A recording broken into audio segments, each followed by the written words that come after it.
representing Malaysia, Farah Heng binti To the 21-year-old Nicole David from Malaysia.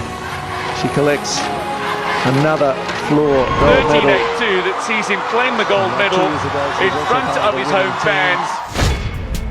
So the SEA Games in less than a month away. Timmy, you feel like you've underachieved this year. Why is that? I think that, I was talking about the last SEA Games because I didn't really perform well, and I didn't got a medal from the SEA Games, and we are the host, so hopefully this one would be the better one for me. What are your chances at this year's SEA Games, Timmy? Actually, we all do feel positive, like after the Asian Championship that we won the overall champion, and towards this SEA Game, I think actually we are quite positive to it, and we're quite confident in this coming SEA Games. All right, now Siti Safiyah, how do you feel your chances are for this year's SEA Games? I think our chances is quite high.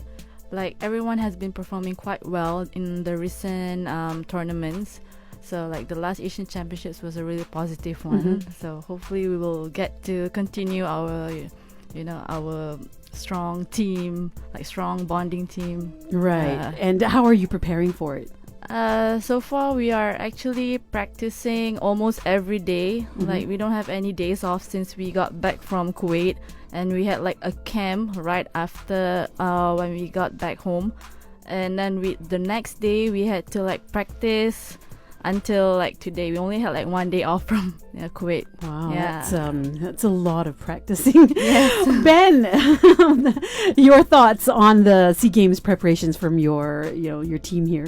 Yeah, it's been tiring, but I think it's all up to their success and towards their success. Yeah. Okay. Now, Ben, you were a national kegler yourself.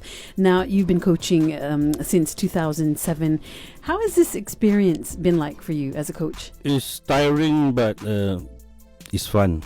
I love to have a say with them, to guide them, and then to achieve something what they want. Yeah. Right. Do you miss competing as a kegler? I do. Yes, I do. When I see them on the podium, I feel I want to go back sometimes. Right. Yeah. This year, where do you see the rivals? Which country are we looking at? Our main competitors will be Singapore, Thailand, Indonesia, and not forgetting the host Philippines.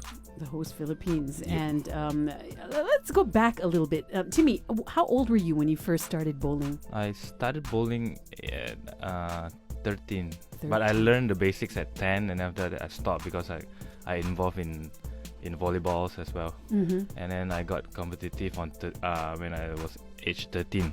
And after that I joined the circuits, the junior circuits, and all the stuff like that. Yeah. Right. What was it about bowling that appealed to you so much? I actually started this because of my brother. So he was bowling, and then I was like, when we kids, like what our brother have and we wanted to have as well. He was your older brother, right? Yeah. So it's like I got jealous and why he can bowl, I cannot bowl. So I just joined and bowl, and I got so far until now. Right. Okay. Are you a better bowler than your older brother now? Because he stopped halfway. So yeah, he used to be very good last time. Yeah. But he never, represented Malaysia. No. Oh, he stopped. Interesting. He stopped at age around 15 or 16, something like that. Yeah, that's the thing, right? Ben, when you want to take, the sport to the next level, you can't just start and stop, can you? I mean, what's your advice for? You still have to stop like Charlene. See, after giving birth to her first kids, she said always come back and continue. Where she's now. She's still good. Yeah. Still competing. Yeah, okay. What about you, Siti Safiyah? When did you first start bowling? I started when I was 9. Yeah, it was, I think I started competing when I was like 11 or something in the junior tournaments and stuff. And then I got selected into the team when I was 15.